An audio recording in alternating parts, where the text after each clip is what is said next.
Halo semuanya, kita itu punya energi yang terbatas. Di dalam tubuh kita ini punya bahan bakar yang bisa kita fokuskan pada dua hal. Yaitu, yang pertama berbuat sesuatu, dan yang kedua khawatir terhadap sesuatu. Nah, kedua-duanya ini butuh energi. Tapi, yang nomor dua ini, itu sering kita pakai tanpa sadar. Epictetus pernah berkata, maksimalkan apa yang bisa kamu kendalikan, dan terima apapun yang terjadi. Beberapa hal tergantung pada kita, dan beberapa hal lagi itu tidak tergantung pada kita. Nah, jika kita tidak sadar bahwa ada hal-hal yang di luar kendali kita, kita akan memperlakukan semua kegiatan itu semua sama. Jadi semuanya akan bisa jadi beban dalam hidup kita. Padahal, lagi-lagi, energi kita itu terbatas. Waktu kita itu cuma 24 jam. Kita perlu membatasi, hanya mengeluarkan energi itu untuk apa yang bisa kita kendalikan. Yaitu apa? Usaha. Hasil bukan kita yang menentukan.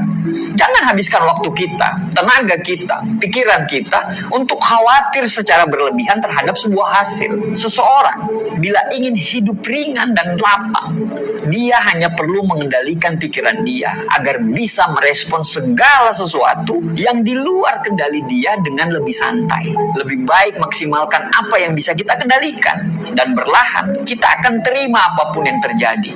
Ketika kita ingin bahagia dan damai, penting bagi kita untuk mencoba menerima apa yang tidak bisa kita kendalikan. Artinya, ada hal-hal yang harus kita urusi, dan ada hal-hal ya udah deh bodo amat aja gitu.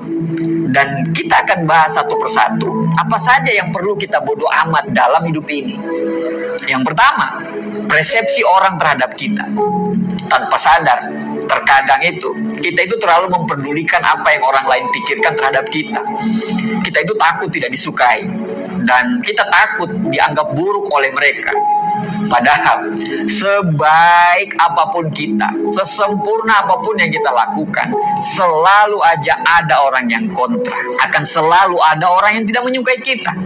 Entah mungkin perbedaan sudut pandang, perbedaan tujuan, atau mungkin sekedar penyakit hati seperti iri dan dengki. Nah, cobalah untuk selalu ingat bahwa kita tidak bisa menyenangkan semua orang. Jadi, ada kalanya kita harus bersikap bodoh amat terhadap apa yang mereka pikirkan. Penilaian mereka terhadap kita itu adalah hak mereka dan bukan urusan kita. Nah, cobalah untuk selalu bahagia dengan apa yang kita mau, bukan apa yang orang lain mau. Posting yang kita sukai tanpa harus berharap mendapat like yang banyak. Pakai apa yang kita sukai tanpa harus peduli dengan pendapat orang lain.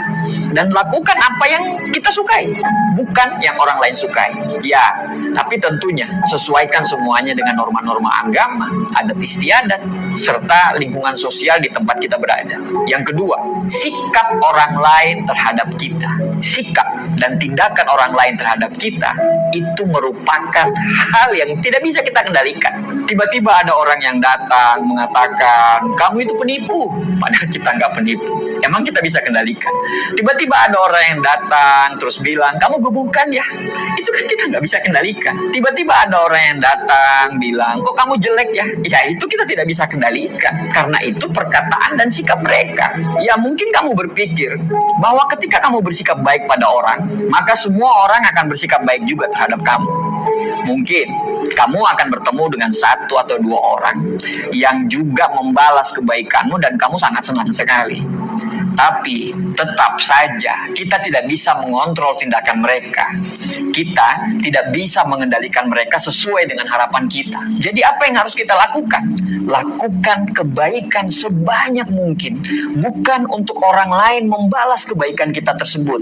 Tapi kita berbuat baik karena itu adalah urusan kita dengan Tuhan. Kita tidak bisa mengontrol orang-orang untuk loyal dan bersikap baik sama kita. Mungkin mereka bisa saja berpura-pura. Bahkan mungkin saja mereka bisa berkhianat pada kita. Dan hal itu tidak bisa kita kendalikan. Jadi jangan pusing dan jangan stres. Kalau mau berbuat baiklah. Selanjutnya biarkan Tuhan yang menilai dan menimbang semua kebaikan kita. Tapi percaya saja, kebaikan akan berbalas dengan hal yang baik juga. Yang ketiga, penampilan kita seperti tinggi badan, tipe tubuh, dan warna kulit. Penampilan seperti tinggi badan, tipe tubuh, dan warna kulit ini tidak bisa kita kendalikan karena ya lahirnya memang sudah seperti ini. Jadi yang perlu kita maksimalkan adalah kecantikan kita, ketampanan kita. Dengan apa? Dengan memilih gaya fashion yang pas, memilih make up yang sesuai, dan merawat tubuh kita dengan rajin olahraga dan mungkin memakai skincare bagi perempuan. Bahkan terkadang nih kita sudah memakai skincare, kita rajin membersihkan wajah, memakai krim malam dan lain-lain. Namun karena genetik dan lingkungan, ya akhirnya wajah kita itu rentan dengan jerawat. Nah, ketika kita berusaha untuk mengendalikan itu, yang ada kita malah stres dan justru akan memperburuk keadaan dan tahu nggak, akan memicu penyakit-penyakit yang lain. Yang keempat, masa depan percintaan. Hubungan percintaan itu terjalin oleh dua orang, bahkan bisa melebar menjadi dua keluarga. Tidak ada yang tahu apa yang terjadi selanjutnya, karena semua orang tidak bisa mengontrol perasaan pasangannya masing-masing.